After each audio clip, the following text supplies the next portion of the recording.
नमस्कार। अमेरिका ने एक महत्वपूर्ण स्टेप उठाते हुए प्रशांत महासागर क्षेत्र में अपनी उपस्थिति को और मजबूत कर दिया।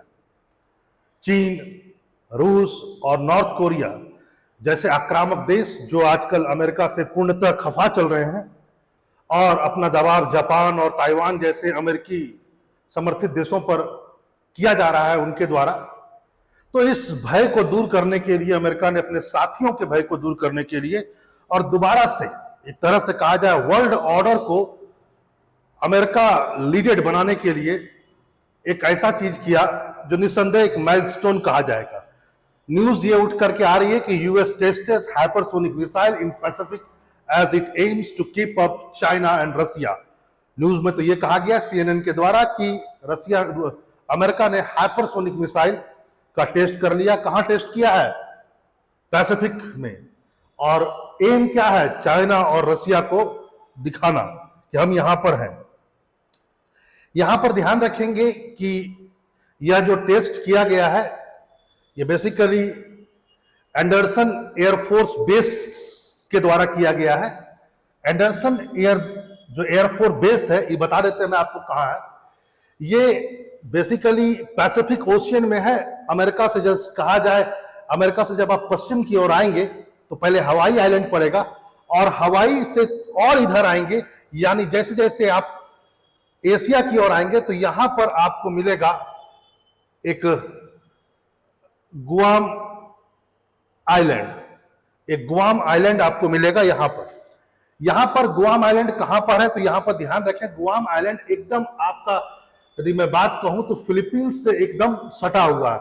और जब ये फिलीपींस से सटा हुआ है तो यहां से ताइवान, यहां से चाइना, यहां से रसिया और यहां से नॉर्थ कोरिया भी बहुत नजदीक पड़ जाता है। तो यहां पर बहुत पुराना एयरबेस है एंडरसन एयरबेस गुआम में। ये बेसिकली अमेरिका का ही एयरबेस है। गुआम एक आइलैंड है, मैंने बता दिया आपसे। ये कहा जाए तो एकदम पूर्व की ओर, सबसे पूर्व की ओर जो एयरबेस है अमेरिका का वो यहीं पर है। और इसको और मजबूती प्रदान करने के लिए यहां से, इस एयरबेस से प्रशिक्षण को, मतलब कि इस हाइपरसोनिक जो मिसाइल का परीक्षण किया गया इसी एयरबेस के द्वारा किया गया है। यहां पर एक बात आप ध्यान रखेंगे, ये सब चीजों को आप जरूर पढ़ें और देखें कहां पर कौन सा है। यहां पर जो मेन बातें हैं वो यह है कि यह पहला टाइम था जब यूएस एयरबेस ने हाइपरसोनिक क्रूज मिसाइल का टेस्ट किया है पैसिफिक ओशियन में। ठीक है, पहली बार। ऐसा नहीं कहा गया है कि पहली बार उसने हाइपरसोनिक मिसाइल बनाई, लेकिन पहली बार जरूर टेस्ट किया गया है हाइपरसोनिक क्रूज मिसाइल को पैसिफिक रीजन में। क्रूज मिसाइल आप जानते हैं, बैलिस्टिक मिसाइल और क्रूज मिसाइल में थोड़ा अंतर होता है। बैलिस्टिक मिसाइल जो होता है लंबी दूरी के लिए जाया जाता है और बाकायदा इस आकार में जाता है। एक बार वो एटमॉस्फेयर के अंदर घुसता है, फिर एटमॉस्फेयर के बाहर जाता है। लगभग 45 डिग्री के आसपास में वो छोड़ा जाता है ताकि ज्यादा डिस्टेंस को वो कवर करे। लेकिन क्रूज मिसाइल थोड़ा नीचे होते हैं और एटमॉस्फेयर में ही वह, एटमॉस्फेयर और एटमॉस्फेयर के नीचे ही रन करते हैं। यहां पर ध्यान रखेंगे कि बैलिस्टिक मिसाइल को रेडार कवर कर सकता है, रेडार उसको पकड़ सकता है क्योंकि वो बहुत ऊंचाई पर रहता है। लेकिन जो वस्तु बहुत नीचे रहती है वो रेडार के कैच से ऐसे ही बाहर हो जाती है। इसलिए क्रूज मिसाइल टैक्टिकल वॉर में, कम दूरी के वॉर में बड़ा अच्छा माना जाता है क्योंकि ये रेडार के पकड़ के बाहर है। और यदि वह हाइपरसोनिक हो, यानी गति बहुत ज्यादा हो, अब तो और भी बढ़िया बात है, वो रेडार की पहुंच से एकदम बाहर हो जाएगा। तो यहां पर आप ध्यान रखेंगे। और रसिया ने बाकायदा, अमेरिका ने इस टेस्ट के बाद चीन को भी बता दिया है, सुना दिया है खरी खोटी। यहां पर एक बात ध्यान रखेंगे, 17 मार्च की यह खबर है कि, ध्यान रखेंगे आप लोग, 17 मार्च का यह खबर है जिसमें कहा गया है कि B-52 जो बॉम्बर है वह एंडरसन एयरबेस से निकला है, गुआम में जो पड़ता है, और वहां से अपना एक प्रोटोटाइप ऑपरेशनल हाइपरसोनिक मिसाइल का टेस्ट किया है, ऐसा उन्होंने कहा। यहां पर आप ध्यान रखेंगे जो एंडरसन एयरबेस है वहां पर 36 विंग डिप्लॉयड है। By whom? By America. ठीक है।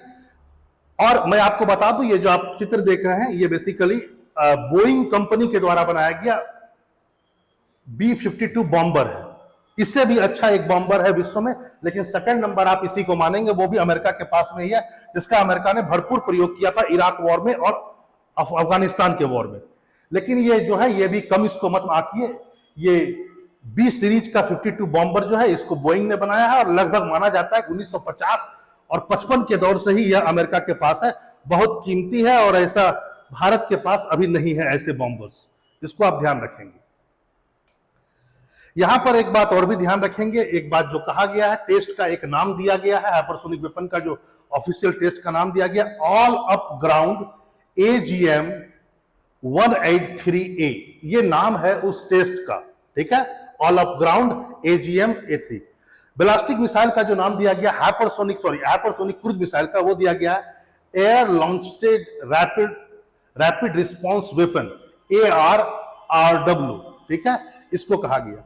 लेकिन यहां पर ध्यान क्या देना है, आपको यह समझना है कि जो गुआम में जो एयरबेस था, एंडरसन एयरबेस, वहां के द्वारा यह कंडक्ट किया गया, लेकिन कंडक्ट जो किया गया वह वहां से दूर मार्शल आइलैंड पर किया गया, मार्शल आइलैंड पर किया गया था। और मार्शल आइलैंड में एक एटॉल है, उसका नाम है ख्वाजालीन एटॉल, वहां पर यह टेस्ट को कंडक्ट किया गया। आप कहेंगे सर समझ में नहीं आया, मैं बता देता हूं, यहां पर आप देख सकते हैं, इस फोटो से आप बहुत कुछ समझ सकते हैं। पहला बात तो यह है, यहां पर आप देखिए, ये जो आपका मैंने गुआम बोला था, ये गुआम यहां पर है, यहां पर टेस्ट किया गया, इधर टेस्ट नहीं किया गया, टेस्ट किया गया इस मार्शल आइलैंड पर, यहां पर टेस्ट किया गया है इसको, यहां के एयरफोर्स के द्वारा, यहां पर एंडरसन एयरफोर्स के द्वारा यहां पर टेस्ट किया गया। यहां पर पहले एटम बम्स का भी टेस्ट किया गया था अमेरिका के द्वारा, आप जान लीजिए। मार्शल आइलैंड का ये पूरा फोटो है और यहां पर एक जो एटॉल है, आप ध्यान रखेंगे, बहुत सारे यहां पर बेसिकली कहा जाएगा, बहुत सारे द्वीप समूह का यह कई सारे द्वीप है मार्शल द्वीप में। तो यहां पर है जो ख्वाजालीन जो एटॉल है, यहीं पर से ये वाले से टेस्ट किया गया, यहां पर टेस्ट कंडक्ट किया गया गुआम एयरबेस के द्वारा, ठीक है। अब आगे बढ़िए, यहां पर और कुछ बातें और भी सुन लीजिए। आपको यह पता होना चाहिए कि जो हाइपरसोनिक मिसाइल होता है वह इसलिए रेडार से बाहर हो जाता है क्योंकि उसका जो गति होता है, मिनिमम गति जो होता है, वो 5 मैक से ऊपर होता है। मैक बेसिकली कहा जाता है आवाज की गति, साउंड की गति, ये साउंड की गति से 5 गुना ज्यादा तेज होता है, ये मिनिमम रिक्वायरमेंट है, इसलिए भी रेडार के पकड़ से बाहर हो जाता या। और लगभग यदि 5 मैक के बारे में कहा जाए तो 4000 मील प्रति घंटा की गति, बहुत ज्यादा गति होती है। और चूंकि ये कम ऊंचाई पर जाता है, इसलिए भी इसमें रेडार को पकड़ पाना असंभव सा कार्य हो जाता है। आपको यह पता होगा कि कुछ दिन पहले आप ये जानते होंगे कि चाइना ने भी ऐसा परीक्षण किया हुआ था, पैसिफिक ओशियन में ही बड़ा बैंड बाजे के साथ उसने कहा कि मैंने हाइपरसोनिक मिसाइल का परीक्षण कर लिया है। और बाकायदा 2014 से ही चाइना का यह दावा रहा है कि उसने हाइपरसोनिक मिसाइल का परीक्षण कर दिया है।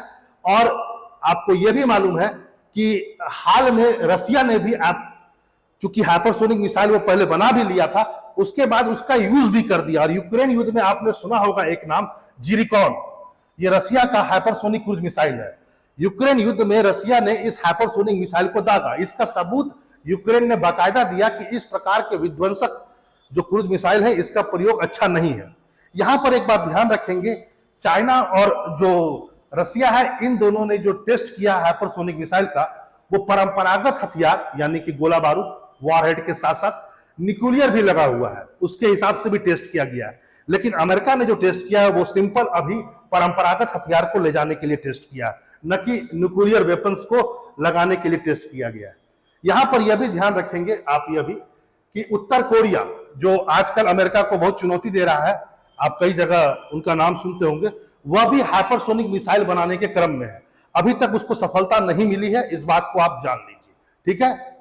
और लेकिन यह खबर जरूर उत्तर कोरिया, चाइना और रूस के लिए चिंता का विषय है, क्योंकि अमेरिका अब अपने क्षेत्र से बाहर निकल करके पैसिफिक एकदम गुआम तक पहुंच करके उसका एयरबेस जिस ढंग से हाइपरसोनिक मिसाइल का परीक्षण कर रहा है, ये शायद एक मैसेज है चाइना और रसिया के लिए भी कि आप कुछ देर के लिए मान के चलिए कि अभी भी संतुलन उसके पक्ष में है, या अमेरिका यह कोशिश कर रहा है कि संतुलन अपने पक्ष में करे। यहां पर यह भी ध्यान रखेंगे, अमेरिका के कई मित्र राष्ट्र अभी बहुत ज्यादा भय में जी रहे हैं, खासकर साउथ कोरिया, नॉर्थ कोरिया से, जापान, चीन से, इस ढंग से। और आपको पता ही है रसिया अभी युद्ध में ही है। इस परिस्थिति में माना जा सकता है कि अमेरिका के द्वारा यह किया गया हाइपरसोनिक टेस्ट मील का पत्थर साबित होगा।